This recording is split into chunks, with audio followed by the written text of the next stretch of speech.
The elderly lady shuffled the few remaining steps to the park bench and sat down, happy to catch her breath and rest for a moment.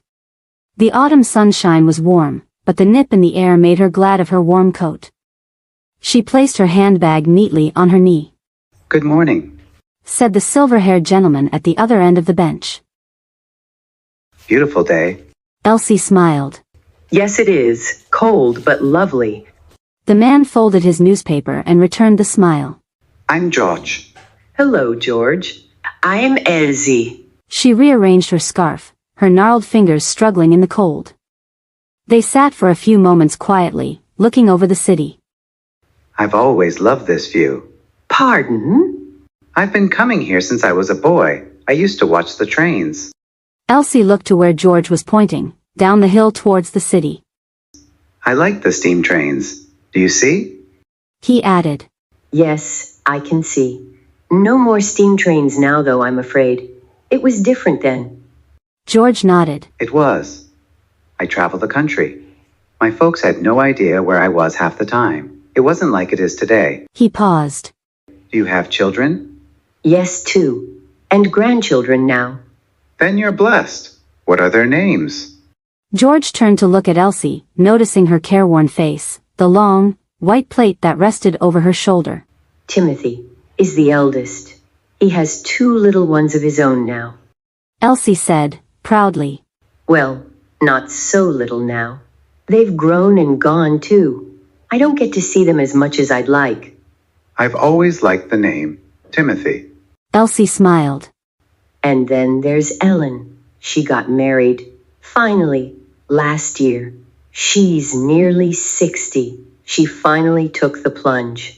"Well, that's lovely." It is. It was. She looked beautiful. George sat back. "I always wanted children."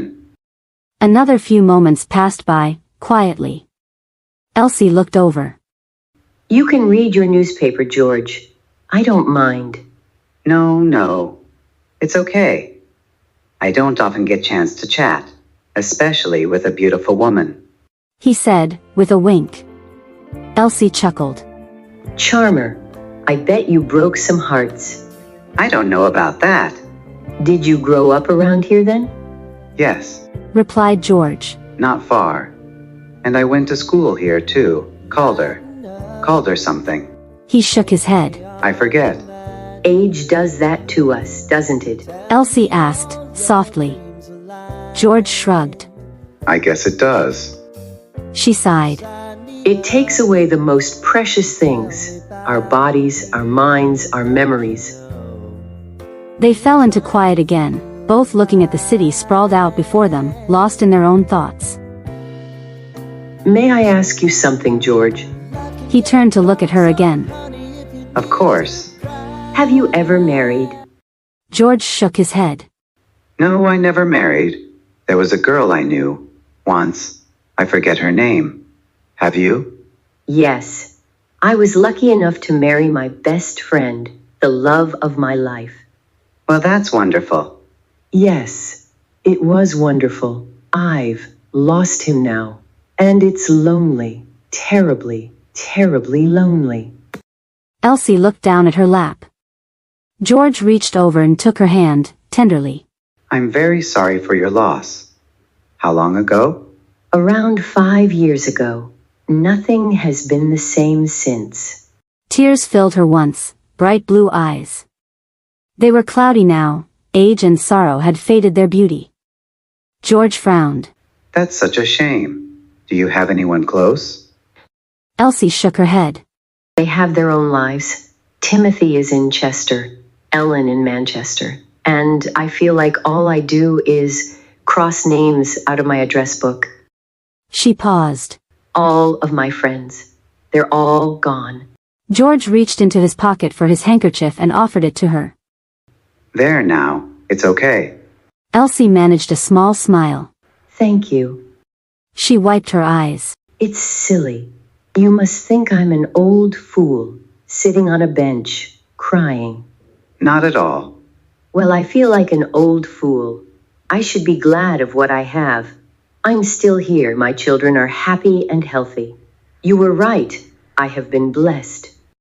George looked puzzled. What? A minute ago you said I was blessed for having my children. Oh, that's right. He shook his head. I'm more forgetful the older I get. Elsie tried to pass the handkerchief back, but George refused. Keep it. I have plenty. Okay, I will. Thank you. She opened her handbag and tucked the handkerchief inside. She snapped it shut again. It's a funny old life, George, don't you think? He tilted his head, not understanding. In what way?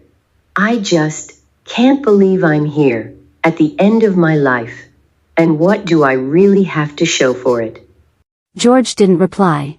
I don't feel any different than I did 10 years ago, 20 years ago, even. And now when I look in the mirror, an old woman looks back. It all feels so pointless. George cleared his throat. I don't know how to help you with that one.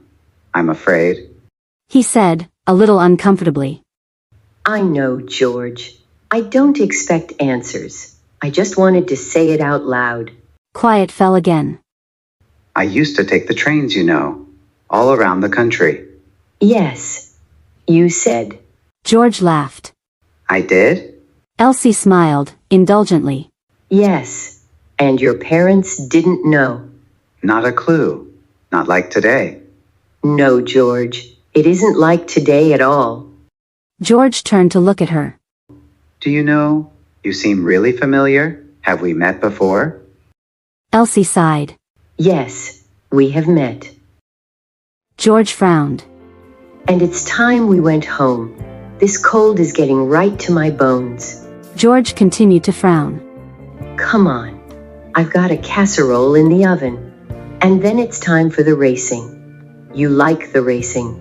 She stood, stiffly, then held her hand out. She smiled, encouragingly. Come on, George. Home time. George stood, still frowning. Home? Yes, sweetheart. Home.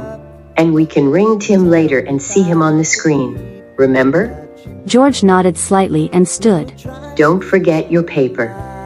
The elderly couple walked away from the park bench where they had sat every Sunday morning for the past 50 years, hand in hand, back to the house where they had raised their children. Empty now, thought Elsie as she led her husband back through the park. Entirely empty.